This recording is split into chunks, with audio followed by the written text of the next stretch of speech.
everyone, and welcome to this evening chat with Lama Owens here in Southern Dharma. So Lama Owens, if you have not had the chance to sit with him, he is a Tantric Buddhist teacher, the co-author of Radical Dharma, and the founder of Bhumi Sparsha. What is Bhumi Sparsha? Well, Bhumi Sparsha means touching the earth. So it comes from the Buddha's touching the earth movement, which is here. And so Bhumi Sparsha is like the Sanskrit interpretation of that. But Bhumi Sparsha is just a community that I founded with my colleague and teaching partner, Lama Justin Boydash. And our, mission or goal within the Sangha is to bring tantric practices into a contemporary kind of 21st century context, as we also center more the work of justice and inclusivity. That sounds like a great overlap. I mean, our world is so in need right now. What does tantric mean and look like in the practices, and how do you meld that with justice work? Well, I think Tantra, first of all, there's Tantra in every tradition of Buddhism. We've been very good here in America to kind of peel out the tantric elements, but Tantra is really just about how do you get to enlightenment as quickly as possible, and what are the skillful means to do that. So how do we talk about energy and use energy and movement and chanting and visualization? How does that actually open the door to the nature of mind? So it's a very quick path, but it's also very volatile, which is why it comes with a lot of structure, and which is why most people aren't. It's not something that really inspires them. It's not as accessible as just being able to sit and watch your breath, or to go through the four foundations, for instance. It's when we enter into tantric practice, which Tibetan Buddhism is a tantric practice, Hindu tantra, yoga is a tantric practice. When we enter into that vehicle, then we have to really follow really important guidelines. I think if you look at the roots of tantra, particularly as I understand it in Hindu tantra, these tantric practices were really about how do you disrupt social hegemony? How do you live counterculturally? How do you disrupt the things that actually are not useful for our enlightenment and our realization? So taking that spirit, bringing it into the practices now, it's really about, okay, how can I actually take a deity practice, for instance, and actually start considering the reality of racial injustice? It's funny, we started by talking about that mudra, the touching of the earth as the witness. And on your retreat here, which was about grief and healing the broken heart, working with the broken heart, you emphasized a lot of earth-based practices in helping the earth hold us. Could you tell us more about that? Absolutely. I think what many people are experiencing right now in the world is a lot of disruption and not having the sense of being grounded. So stuff is always happening. Every single day we get distracted by it, we start reacting to it. Then all of a sudden, we don't have ground anymore. We feel as if we're just free falling. And that produces a lot of anxiety, a lot of fear, a lot of anger, all kinds of stuff. So when I'm thinking about the earth, I'm thinking about how can I return back to the element of earth that's always there. So the element of earth is under us, the element of earth is within our bodies, the element of earth is within our minds. And that energy is stabilizing, is grounding, is sustaining. And if I can have a regular practice where I'm always returning back to the ground under me, to feeling my body, which is an earth practice, right? And then to understanding the ground within my awareness and within my experience, then I have a foundation in order to stand on, in order to move through the world with.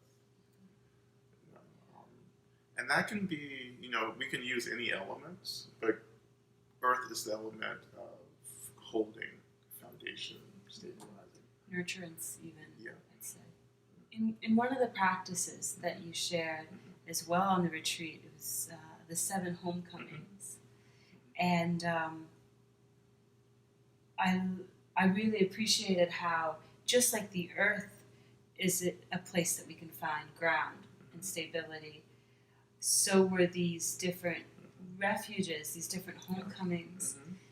And the one that you ended on was particularly powerful, the last one, of self. Yeah. Do you find people have resistance to that?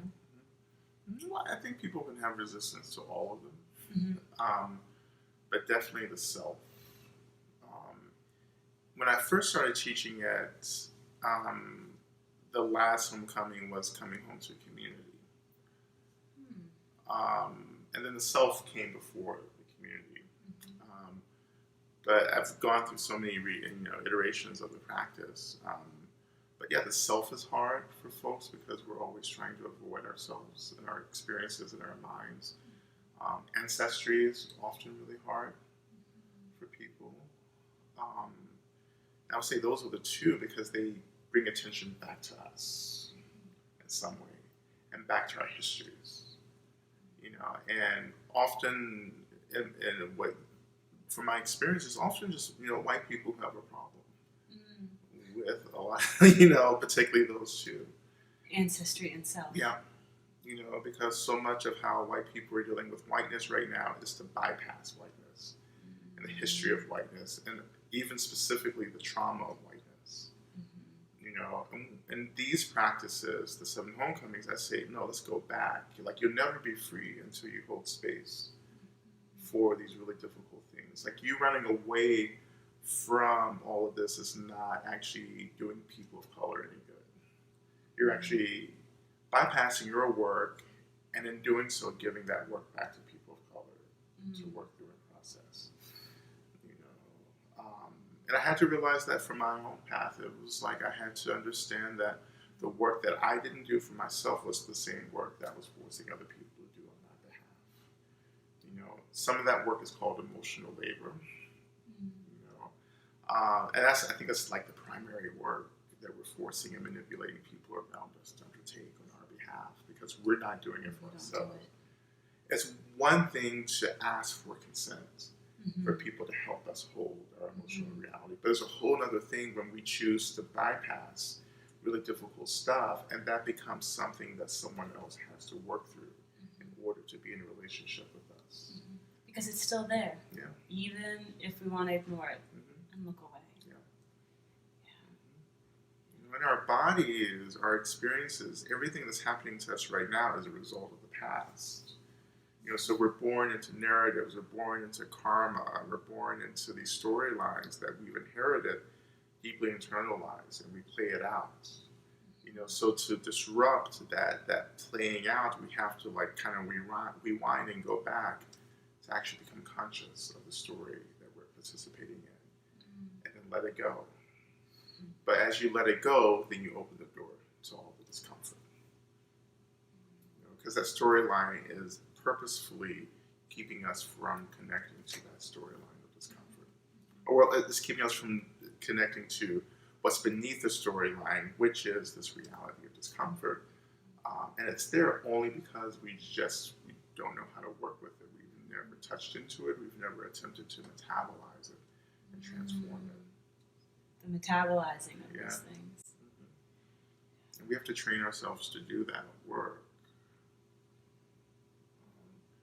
Unfortunately, most people in the world aren't doing that, which impacts the environment, which impacts systems of violence, which impacts politics. It's just a cycle, all stemming from the fact that we actually don't know what to do with our discomfort, which is why Buddha Dharma is so brilliant for me, because it just brings our attention to the fact that we are experiencing suffering, and that it's not a punishment, it's not something that indicates our value. It's just this basic human, or all sentient beings have this. So anything endowed with consciousness is going to have experiences, that are related to pleasure and displeasure, or pleasure or pain. Mm-hmm. You know, and we have to work out our relationship to that. You know, that's what the Satipatthana is helping us to do. Shamatha meditation. Systems within Tantra around Mahamudra, Dzogchen, transcendental meditation, all kinds of meditation systems are helping us to get into that discomfort and to hold it. If your meditation isn't helping you to do that, then you have to really find something else, that's helping you to do that work. That's the real activism that we need to engage in. And that activism is for ourselves. What we can do for ourselves is more. That means that there's more that we can do for our communities and our collectives and our families and relationships and so forth. It's a lot of work to be done. Yeah, and we're all super lazy. So there's that. There's that one big obstacle. We all want to be comfortable. So it's definitely some attachment to comfort. Yeah, who doesn't want to be? I love comfort, but there is a practice of becoming comfortable in chaos and difficulty. Mm-hmm. So there's a challenging of our relationship to what comfort is.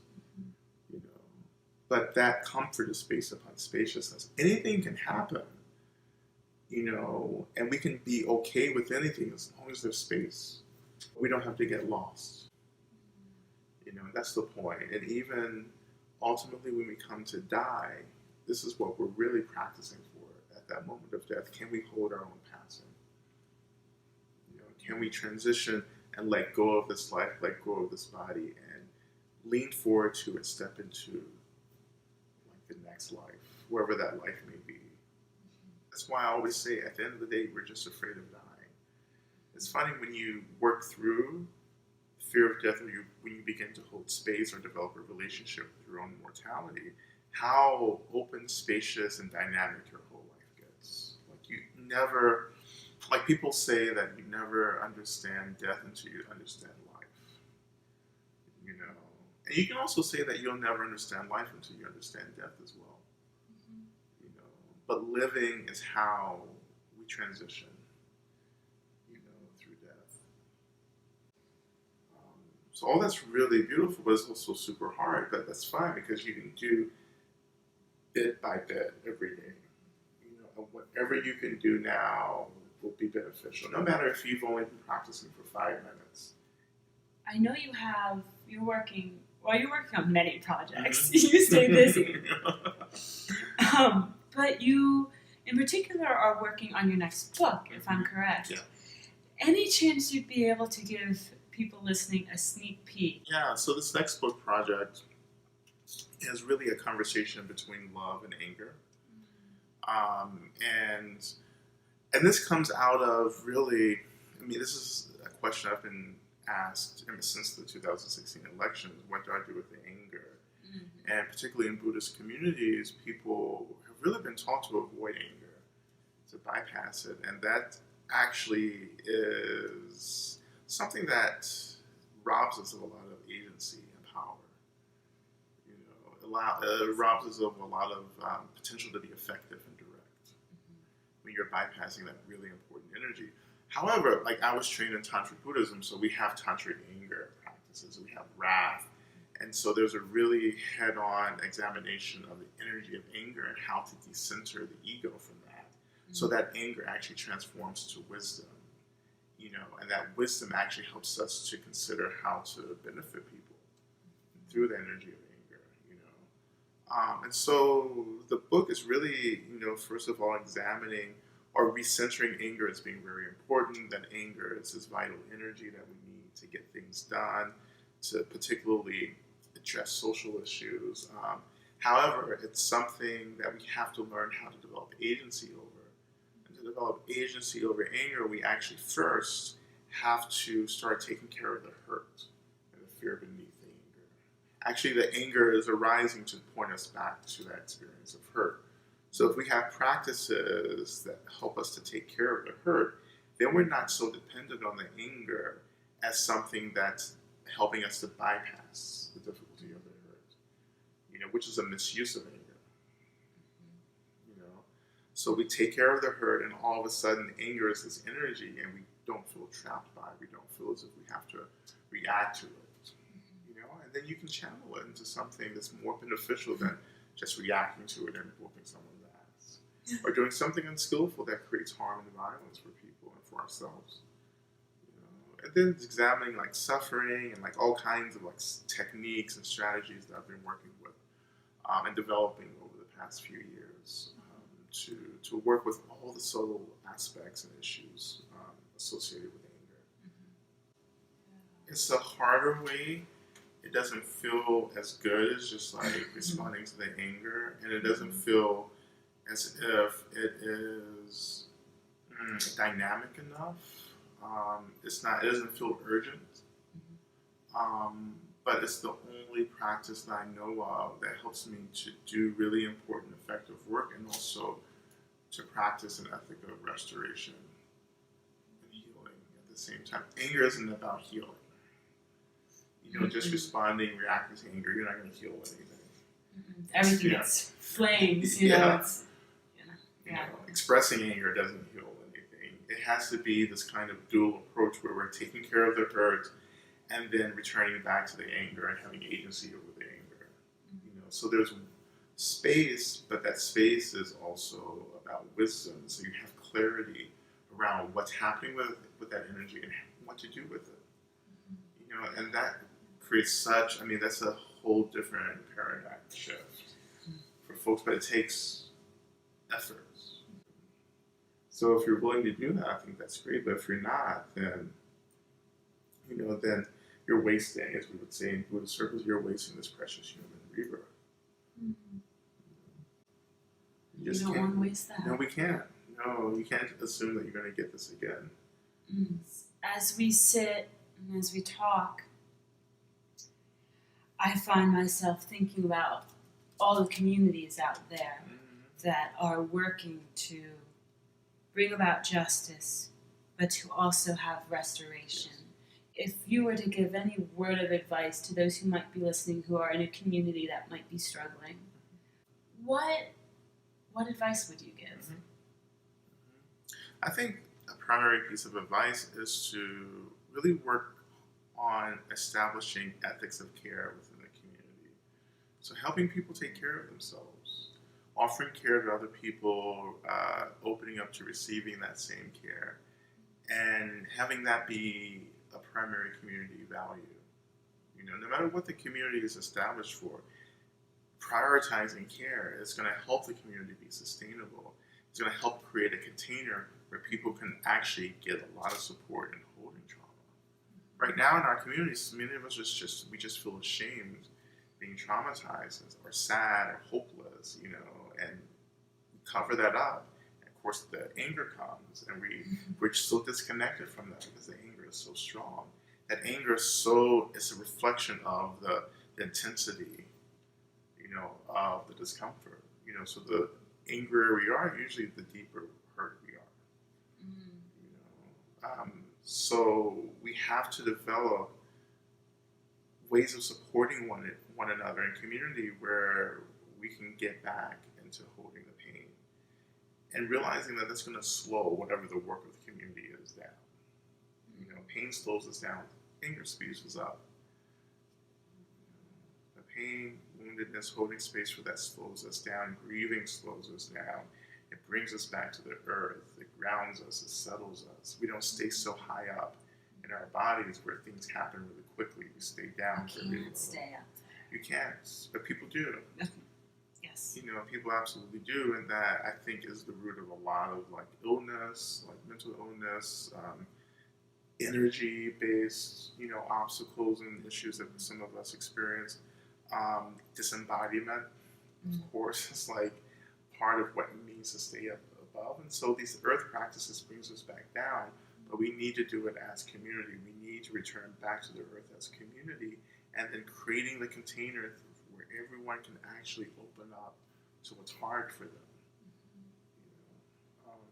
And you have to do that. Now the difficulty is you're having to do that within the context of a lot of like falling apart and breaking away in the world around us. So you have to be able to see what's happening the world, but you also have to balance that with